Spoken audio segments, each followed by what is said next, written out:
తెలియక తప్పులుంటే మన్నించి ఒప్పులుగా భావించి చప్పున బదులివ్వండి,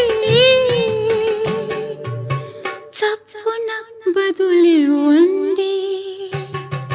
తొలిసారి మిమ్మల్ని చూసింది మొదలు కదిలాయి మదిలోన ఎన్నెన్నో కథలు.